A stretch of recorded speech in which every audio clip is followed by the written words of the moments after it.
insectos. El primer fósil de insecto que se descubre en Escocia es el Rhyniela percursor, que data de más o menos la época del periodo devónico, que es hace 350-400 millones de años atrás. Pero como este ya era un insecto evolucionado, se cree que el origen de este grupo de insectos data del principio del periodo de esta época. Hay que tener en cuenta que el tema de la fosilización es medio complicado y medio difícil de que se pueda lograr, ya que el insecto en este caso tendría que ser enterrado justo después de morir y también depende mucho de las condiciones climáticas que surgen, digamos, para que el fósil pueda ser preservado durante todo el tiempo. Cabe destacar que los insectos son una evolución de todo tipo de crustáceos, digamos, que vienen desde el mar. Después, durante la época carbonífera, que fue hace 290, 250 millones de años, empiezan a surgir los primeros bichos con alas, insectos con alas. Antes de esto eran insectos terrestres que solo tenían piernas y andaban por la tierra. Acá empiezan a surgir los insectos con alas. Uno de los principales insectos más reconocidos era la Meyaniure monchi, que era una libélula de 70 centímetros de grande, digamos. Era una libélula gigante que andaba por todo lo que eran los bosques, por todos los árboles, digamos, de esa época. Luego surge el periodo pérmico, que el periodo pérmico es hace 200-250 millones de años, donde empiezan a surgir diferentes cambios climáticos. Esto hace que muchos de los insectos que habían se extinguieran y muchos otros insectos evolucionaran, digamos. Esto permitió como una gran como rama, digamos, de insecto que fue adaptándose al ambiente climático de donde vivían. Luego, durante el periodo Cretácico, que fue hace 100 millones de años, esto permitió como una diversificación de insectos mucho más grande, porque empiezan a surgir también los angiospermas, que los angiospermas eran las plantas que tenían flores. Esto permitió que muchos insectos tuvieran nuevas especialidades, digamos, y un nuevo funcionamiento en lo que es el clima y en lo que es toda la naturaleza, ¿no? Gracias a las flores empezaron a evolucionar un montón de insectos para poder crear el polen y todo lo que sabemos que hacen, ¿no?, los insectos con las flores. También en esta época hubo un cambio climático muy grande y una diversidad, digamos, de animales, de plantas, de todo, que hizo que muchísimos animales y plantas se extinguieran definitivamente, estos incluidos los dinosaurios, y que muchas otras evolucionaran hasta lo que hoy en día podemos conocer como las abejas, las mariposas, los cascarudos. Hay como un montón de bichos que se crean, de insectos que se crean en este periodo y que los podemos ver hoy en día también. Hasta el momento como que tenemos una gran evolución de lo que son los insectos desde su principio como crustáceos hasta este periodo, ¿no?, el Cretácico, que logra que un montón de bichos se fueran, algunos adaptando, evolucionando según lo que era la naturaleza, lo que era el clima, lo que eran los otros animales y las plantas que había, y otros también se extinguieron, ¿no?, por esto mismo, por la evolución de las mismas plantas, los mismos animales, el cambio climático. Todo hizo que algunos evolucionaran y que otros directamente se extinguieran. Después cuando empiezan a evolucionar los homínidos, que los homínidos son los animales que empiezan los monos, podríamos decir, que empiezan a como columpiarse por las ramas y todo, digamos, como la evolución más del mono, que después va a llegar el humano, digamos. Esto hace que los insectos también tengan una expansión, digamos, por todo el territorio terrestre y también acuático, ¿no? Porque algunos también son insectos que andan sobre el agua, algunos dentro del agua. Bueno, en este periodo donde los homínidos empiezan a evolucionar, empiezan también a los insectos a expandirse por todo el mundo. Ahora unos datos curiosos sobre insectos. Por ejemplo, la abeja nace y muere y pasa toda su vida con el mismo tamaño. Después la mosca tiene 4.000 ojos sencillos y la oruga tiene 4.000 músculos, mientras que el ser humano tiene 600 músculos en el cuerpo. Las moscas también vomitan su comida porque expulsan un líquido para poder desintegrar esa comida y después se lo vuelven a comer. Y otro dato de las moscas es que cuando están mucho más pesadas durante la mañana, quiere decir que después va a ser un calor muy fuerte. Otro dato podría ser que las lombrices tienen 10 corazones al lado de sus cuerpos, digamos, todo a lo largo de su cuerpo. Y si vos cortás una lombriz a la mitad, esta se vuelve 2 lombrices.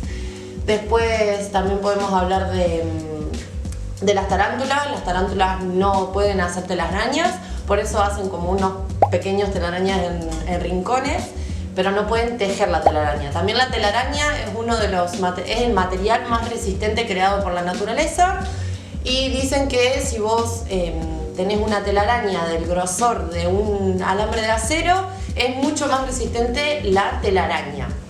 El grillo tiene sangre blanca, la cucaracha puede vivir 9 días sin su cabeza hasta morirse de hambre. Es más, la cucaracha fue la única que sobrevivió a bombas atómicas, a Hiroshima, a de todo. Y el sonido de las cigarras puede alcanzar hasta 400 metros. Bueno, esto es como más o menos un poco la historia y el origen de los insectos. Para esto se me ocurrió que podíamos hacer unas esculturas gigantes de insectos. Hacer alguna libélula, la mantis es uno de mis insectos favoritos, algún ciempiés, ya que hablamos de ciempiés también. Bueno, a ver más o menos qué va surgiendo, digamos, y armar unos insectos bien grandes. Nos invitaron a participar junto a otros artistas plásticos y visuales también, a presentar nuestras obras en la Phoenix Freestyle, que es una competencia de hip hop. Así que bueno, vamos a empezar a construir nuestros bichos, nuestros insectos con papel, con cartapesta, y bueno, solo nos quedaría armarlos y llevarlos a la Phoenix. Así que les invito al taller.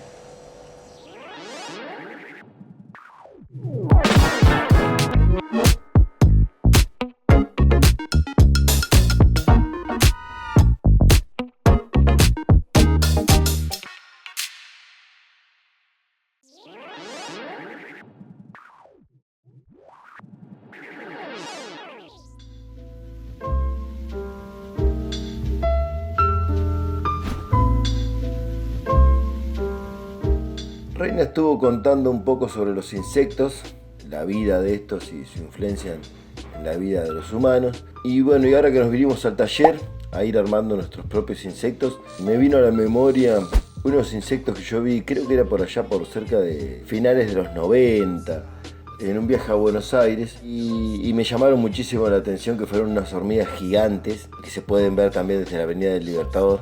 Y bueno, y por supuesto quise saber de quiénes eran. Y así fue como descubrí a este artista, Carlos Regazzoni, un artista argentino, el cual vivió y tuvo su atelier durante muchísimos años hasta su muerte, muy cerca de la estación de Retiro, en unos galpones pertenecientes a lo que serían el ferrocarril. Este escultor, Carlos Regazzoni, nació en Comodoro Rivadavia en 1943, y bueno, y sus obras, la verdad, se expandieron por el mundo, sobre todo a partir de 1992, donde él fue convocado para El hábitat del gato viejo, una película del cineasta Franz Joseph, quien había retratado la vida de Regazzoni y que lo llevó a consagrarse precisamente en Francia, a tal punto que Regazzoni terminó viviendo en un castillo en Fontaine-Francaise, una cosa totalmente impensada, digamos, para él hasta ese momento. De él podemos decir que era inconfundible sus rulos, ese aspecto desalineado que tenía todo el tiempo, con unos rulos muy parados y siempre con esos lentes de soldador, muy desalineado, quizás porque también era como que mostraba también a lo que él trabajaba, ¿no? Trabajaba con chatarras y bueno, y le daba forma a eso, a esas chatarras las transformaba en diferentes esculturas. Para él era una forma de salvación en su vida, y para poder hacer frente al sistema. A tal punto que fue muy reconocido su trabajo por artistas de Hollywood también, entre muchos famosos que compraron sus obras. Estuvo Antonio Banderas, Madonna, varios jeques árabes también compraron sus obras, Maradona, y coleccionistas argentinos como Fortabat, Otero y Cambiaso adquirieron sus trabajos también.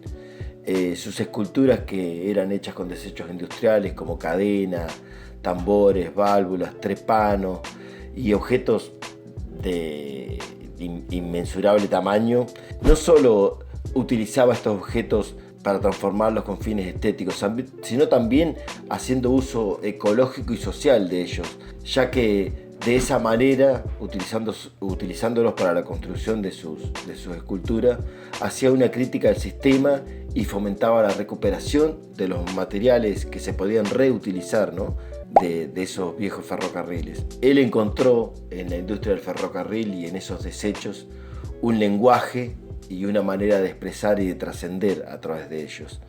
La verdad que vivió, bueno, como les decía hoy, en los galpones del ferrocarril, y en un momento también logró montar un pequeño restaurante que se llamaba El Gato Viejo, y tuvo un programa también en cable donde hacía un poco expresión también de su arte culinario a través de este pequeño restaurante donde él cocinaba también. Sus obras también fueron exhibidas además en distintas partes del mundo. En el barrio porteño de Palermo hay algunas de ellas, y se puede encontrar un bridasaurio de 17 metros realizado con desechos de la industria petrolera que se encuentra en Pico Truncado. Más o menos esto es un poco contar la historia de este artista argentino, Carlos Regazzoni, el artista de la chatarra. Y si no sabían de él, los invito a que vean un poco su trabajo, y que si llegan a darse una vuelta por Buenos Aires, recuerden que cerca de Retiro aún pueden observarse sus obras y disfruten de ellas.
Mi color favorito, el color negro.